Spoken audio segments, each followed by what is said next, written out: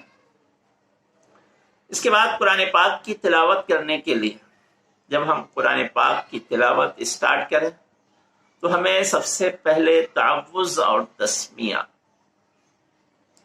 یعنی whenever you begin recitation to recite اعوذ باللہ من الشیطان الرجیم. Allah says فَإِذَا قَرَأْتَ الْقُرْآنَ فَاسْتَعِذْ بِاللَّهِ مِنَ الشَّيْطَانِ الرَّجِيمِ. Then read Bismillahir Rahmanir Rahim and start reciting.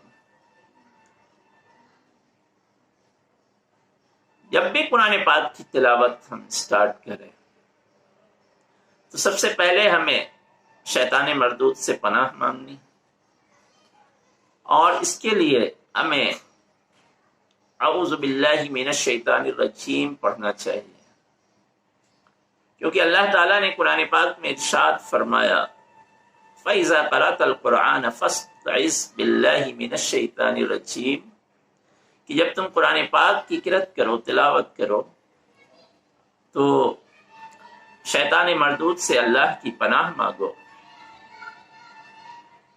تو اس سے یہ بات ثابت ہوتی ہے کہ جب کبھی ہم قرآن پاک پڑھنا شروع کریں تو پہلے اعوذ باللہ من الشیطان الرجیم پڑھیں اور پھر بسم اللہ الرحمن الرحیم پڑھ کر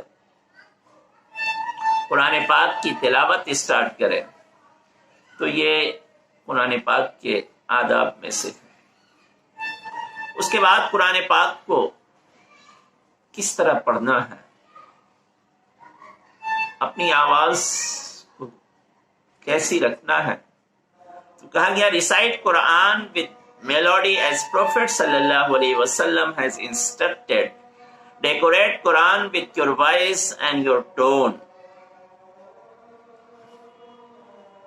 کہا گیا کہ جب تم قرآن پاک کو پڑھو تو اچھی آواز میں میلوڈی کے ساتھ قرآن پاک کی تلاوت کرو، کیونکہ اللہ کے رسول صلی اللہ علیہ وسلم نے اسی کا حکم دیا ہے کہ تم قرآن پاک کو اپنی اچھی آواز اور اچھے ٹون سے ڈیکوریٹ کرو، اچھی سے اچھی آواز جس میں ہم قرآن پاک کی تلاوت کر سکتے ہیں، ہمیں اس میں قرآن پاک کو پڑھنا چاہیے۔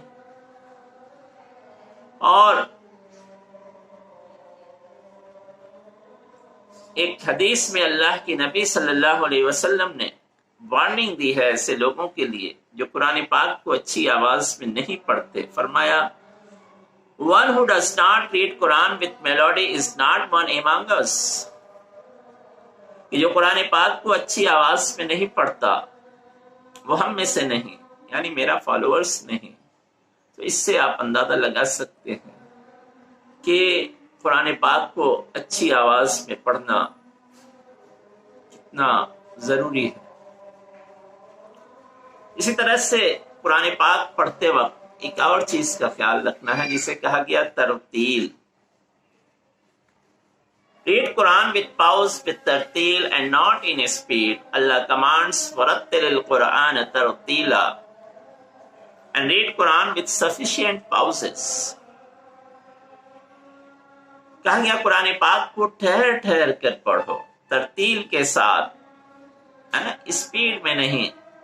بہت سارے لوگ ہوتے ہیں جو اتنی اسپیڈ میں قرآن پاک کی تلاوت کرتے ہیں کہ الفاظ سمجھ میں نہیں آتے۔ تو کہا گیا کہ ایک ایک الفاظ واضح ہونے چاہیے، ٹھہر ٹھہر کر قرآن پاک کی تلاوت کرو تاکہ سننے والا ہر لفظ کو سن سکے، سمجھ سکے اور پڑھنے میں بھی بھلا معلوم ہو۔ اللہ تعالیٰ نے بھی یہی حکم دیا ہے وَرَتِّلِ الْقُرْآنَ تَرْتِيلًا، اور قرآن پاک کو ٹھہر ٹھہر کر پڑھو۔ اس کے علاوہ recitation can be done both in loud and slow voice considering the time and the place. قرآن پاک کی تلاوت ہم تیز آواز میں بھی کر سکتے ہیں سلو آواز میں بھی کر سکتے ہیں. یہ ڈیپینڈ کرتا ہے ہمارے اس وقت پہ اور جگہ پہ جہاں ہم تلاوت کر رہے ہیں. اگر ہم ایسی جگہ پر تلاوت کر رہے ہیں جہاں لوگ قرآن کی آیتیں سننے کے لیے تیار ہیں تو پھر ہم تیز آواز میں تلاوت کریں، اور اگر لوگ سو رہے ہیں، ان کا ڈسٹرب ہوگا، تو پھر ایسے وقت میں ہمیں سلو وائس میں قرآن پاک کی تلاوت کرنی چاہیے. یہ چند آداب تھے، اس کے علاوہ بھی کچھ چیزیں اور ہیں جن کا خیال ہمیں قرآن پاک کی تلاوت میں رکھنا ہے. I will explain inshallah in next video some other things. Thank you very much.